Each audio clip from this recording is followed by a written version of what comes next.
You're right about that. It is something where we're going to have to take a look, and we're following even the pictures that you are showing. And I would think that somewhere north of there's been a breach of some sort of the embankment. But that is obviously a lot of water that has come down there. But yeah, under certainly all the normal circumstances, you would not have this type of water that is flowing here along that portion of I-17. So, Doug, how do you make the determination whether or not to completely close the freeway?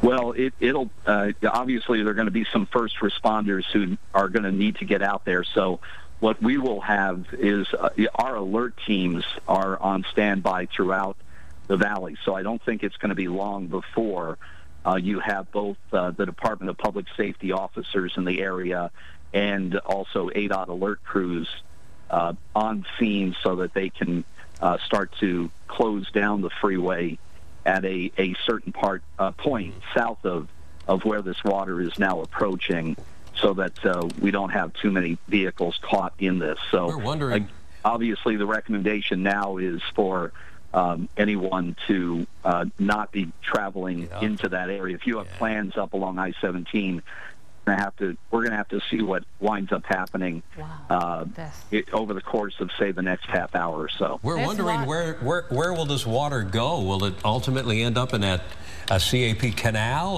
or will it just continue to go downstream?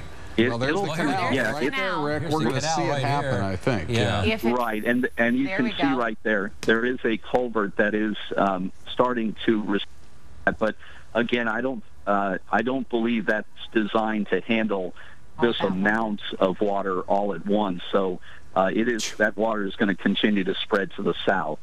And I'm going to have to obviously check with our folks and see what has happened farther north along the that right shoulder of the northbound lane, say north of that Dixoletta Drive area, and we're going to have to be able to give you an update as time goes by. I think right now we're watching this water flow fast and furiously, and it looks like it's definitely moved its way south towards Happy Valley, if not now past Happy Valley Road.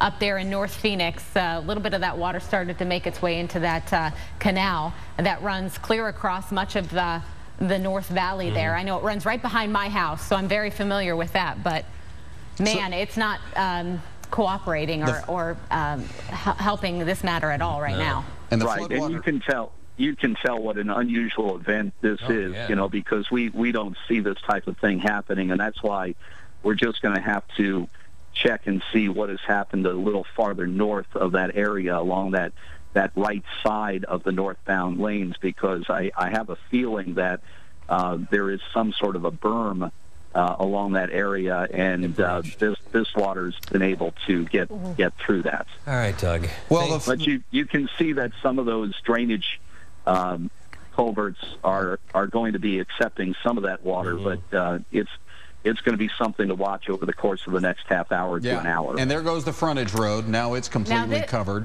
Hopefully we'll get Skyfox. Eventually, I think they're going to hear us to pull this camera shot out a little bit, because this is such a busy part of the I-17 on any given part of the day. Happy Valley at I-17, you've got that big roundabout. This is where so many people in the North Valley get on and off the freeway as they head in and out of work.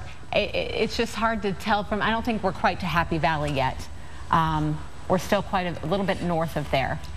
And I don't suppose there's anything you could do now. We'll just have to wait to have it, run its course, and then go take a look at whatever breached and shore that up somehow. I guess the next step would be for Department of Public Safety to do something like close off those northbound lanes on I-17. And I would imagine DPS would start to, if this got worse, which it doesn't seem like it's getting any better, start to shut down the on-ramps to the northbound I-17 from areas like Happy Valley or north of there, because this is what's happening.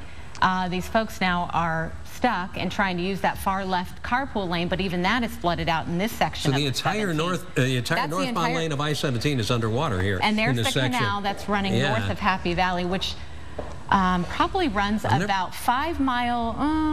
I don't know. That's a couple of miles north of Happy Valley still. Well, I've been around 27, 28 years. This is the first time I've ever seen anything like this. Yeah, absolutely.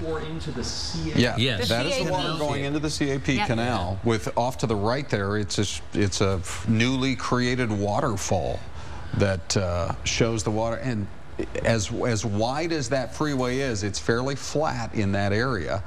And right now, only one lane, and it's kind of touch and go, is even getting through northbound. The southbound lanes don't appear to be impacted, but there's a lot of mud. Look at the strength of that flood. A lot of mud and debris going right in that CAP canal. I'm sure they didn't plan for that.